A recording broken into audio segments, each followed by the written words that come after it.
Happy birthday to you. Thank you. ഇന്ന് മീനമാസത്തിലെ ഉത്രട്ടാതി നാൾ എൻ്റെ ഡാഡിയുടെ പിറന്നാളാണ്. ഇത് എൻ്റെ വക ഡാഡിക്ക് ചെറിയൊരു സമ്മാനം. സാധാരണയായി ഞങ്ങൾ വീട്ടിൽ ഡേറ്റ് ഓഫ് ബർത്തിലാണ് ബർത്ത്ഡേ ആഘോഷിക്കാറ്. പക്ഷേ ഡാഡി ചെറുപ്പം മുതൽ ശീലിച്ചത് മലയാള മാസത്തിലെ പിറന്നാളാണ്.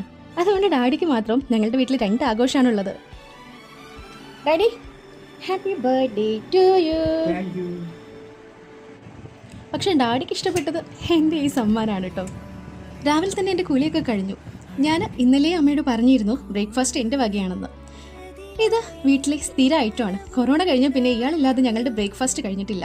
ഇത് നമുക്ക് ഇഡലിയാണ്. ഇഡലിക്ക് നന്നായിട്ട് പൊന്തി വന്നിട്ടുണ്ട്. ഇന്നലെ അരച്ച് വെച്ചതാണ്. സോ ഞാൻ ഇഡലി ഉണ്ടാക്കാനുള്ള പരിപാടിയിലേക്ക് കടന്നു. നമ്മുടെ ഇഡലി തട്ടിൽ ഓരോന്നായിട്ട് ഇങ്ങനെ ഒഴിച്ചുകൊണ്ടിരുന്നു. അങ്ങനെ ഇഡലി എല്ലാം അടുപ്പത്ത് വെച്ചു. ഇന്ന് നമ്മുടെ ഇഡലിയുടെ ഒപ്പം 2 പേരുണ്ട്, ചട്നിയും സാമ്പാറും.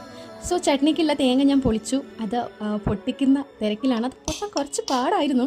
എന്നാലും ഒരുവിധമൊക്കെ വേഗം പൊട്ടിച്ചെടുത്ത് ഞാനത് വേഗം തേങ്ങ വെള്ളമൊക്കെ കുറേ പോയി എൻ്റെ കയ്യിൽ നിന്ന്. എന്നാലും അത് വേഗം ചിരവിയെടുത്ത് നമുക്ക് വേഗം ഫുഡാക്കണ്ടേ. അതുകൊണ്ട് ഞാൻ വേഗം മിക്സിയിലൊക്കെ അരച്ച് നമ്മുടെ ചട്നി ഗൈസ് റെഡി ആയിരിക്കുന്നു.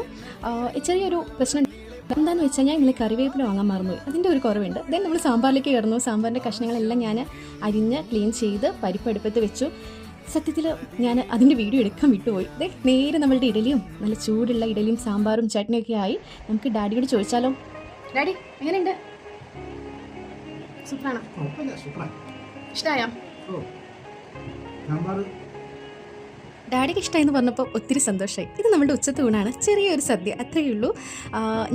ഞങ്ങൾക്ക് പിറന്നാളൊക്കെ ആയാലും അങ്ങോട്ടും ഇങ്ങോട്ടും പരസ്പരം ഉരുളയൊക്കെ കൊടുത്ത് അത് വലിയൊരു സന്തോഷമാണ്. ഇവിടെ കുഞ്ഞേച്ചീനെയും ചേച്ചീനെയും മക്കളെയും ഏട്ടന്മാരെയൊക്കെ ഒരുപാട് മിസ് ചെയ്തു. ചോറ് കണ്ട് ബിരിയാണി അല്ലെന്ന സങ്കടത്തിൽ ഇരിക്കുകയാണ് അതുമ്പോൾ. അപ്പോൾ ഞങ്ങളുടെ കുഞ്ഞു പെരുന്നാൾ ആഘോഷം ഇത്രയേ ഉള്ളൂ.